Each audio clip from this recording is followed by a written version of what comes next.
nhớ nhớ một phát nhớ nhớ nhớ có một thứ nhớ nhớ có một thứ Siya mi to. nó tao nó nhớ nhớ nó tao nó có hai con nhé chú chú mama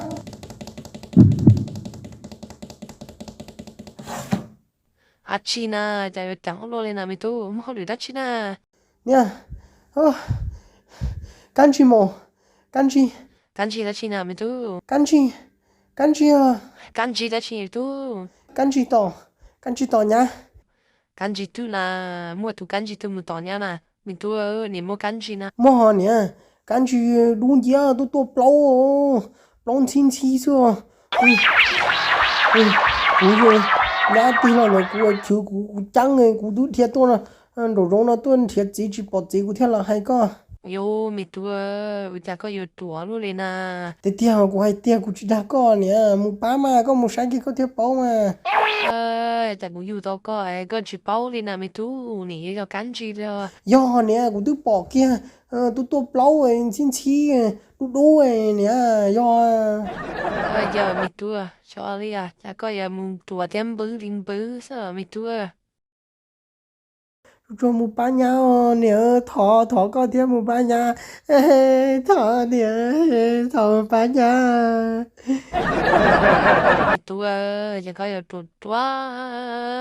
tết tết này số tan thoát tôi có lần tuần tết tết chúng tôi tu tuần bầu coi là tua nè thọ ba nhà nhà tôi cho bọn nè vua nè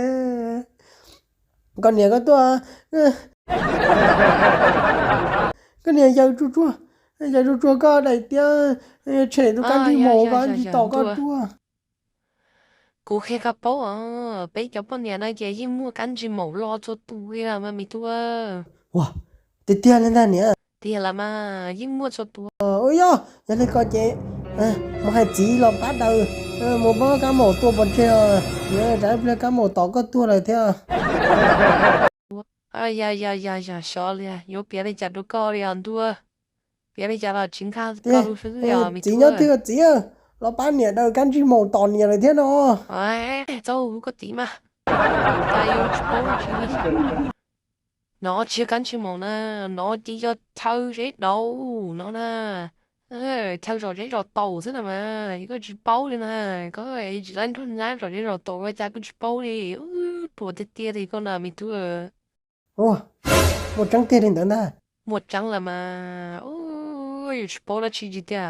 yếu tố bao nhiêu đó là dùng bữa chắc cũ thế giàu nâng nhỏ mà thằng bố yêu tôi tương dây thế sao thì nói yêu bao nhiêu tuổi của chắc cũ thế mà tên nó chỉ cho rồi đấy rồi tàu xí rồi mà ô rồi rồi tàu em biết tôi bự lúc trẻ sẽ ô chả chỉ nói nếu rồi tàu đấy mà này thứ gì thế bé tôi chỉ cho tàu nè tôi chỉ bỏ rê rồi nhà này họ rồi tàu nữa đi con này cho đôi cha nó mà ôi dạ của thâu đi thì tin rồi của bố có chỉ bố mua ôi dồi chỉ rồi thôn mò là mình tua rồi thằng li là nè tôi thôn mò rồi thôn mò là đông bim bim phồng thằng li đó mày con là chúng mua thế à mình tu rồi tới thầu chúng đó liền thế hả ô chỉ nó là chứ nhà bọn nó rồi con nhiều bố cùng nó này của em nó mà wow nhà con nó có cha của nó không xem đó đây cha dạ của một cái tí nó có nhá một trái nhá cái gì của mà nhầm lông rồi đấy rồi tàu hay rồi đấy rồi tàu lông chá gì của mà nhầm lông